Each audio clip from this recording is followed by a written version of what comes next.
Hello again. I hope that all is well at home with you and your family today. It's good to be with you again to provide you with our second update on the reopening of school in September, especially during this week when there is so much conflicting and confusing information coming from government and health sources.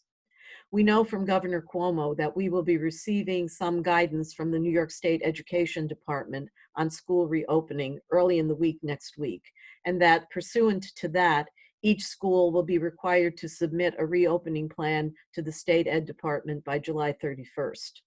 We are promised that during the first week in August, the governor will let us know his decision on reopening schools in September. No school can afford to wait until that decision is made to plan for what the school year will look like next year. In order to be prepared, we must plan now for all possible scenarios, and that is exactly what the Academy of the Holy Names Task Force has been doing. There are really three options for academic year 2021 that each school must examine, and you examine it in the light of your own mission, values, and priorities for student and their learning. Judging from the new spikes in this first wave of COVID-19 outbreaks, it appears likely that any school needs to be prepared not only for each one of those options, but also for transitioning efficiently and effectively from one to the other. So let's examine the three options. Let's look at option one, which is reopening school on campus for everyone. We seem all to be asking when life will be back to normal, or even, what we sometimes call a new normal. And so we dream of being back to school on campus as usual in September.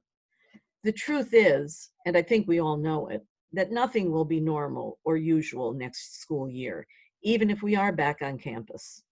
There will be much that is new to adjust to for students and staff alike. There will be new protocols and policies for everything from daily health screenings to classroom setups, to movement in the hallways, to food service, to transportation, to say nothing of changes to athletics and extracurricular activities. Being back on campus full-time carries the weight of mitigating the risk of infection full-time to both students and faculty at every point of potential contact.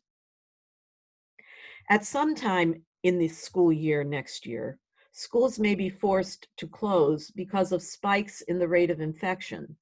So option two, that's the option for distance learning, needs to be accommodated in our plans as well. At Holy Names, we know that we transitioned seamlessly to distance learning. And we know that we have the ability to do that again if we are asked to do so.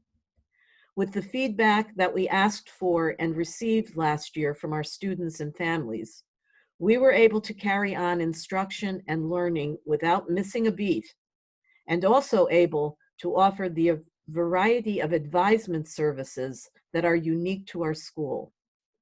The 99% approval rating from our families certainly gives evidence that should we need to resort to online learning again, we can do so quickly and successfully. Option three is a kind of once strange term that is becoming more and more familiar to us. It's called hybrid learning.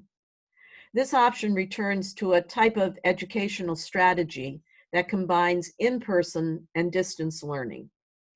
For some schools, this may mean that students are in school some days of the week and at home online the other days. For other schools, it may mean that students are in school half the day and at home the other half the day. Or that some classes are in person and some classes are online.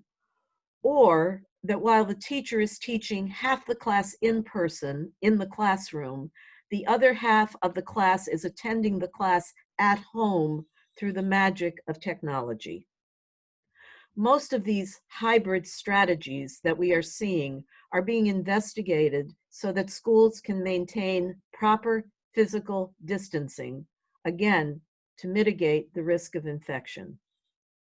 As I said before, we must prepare for all three options.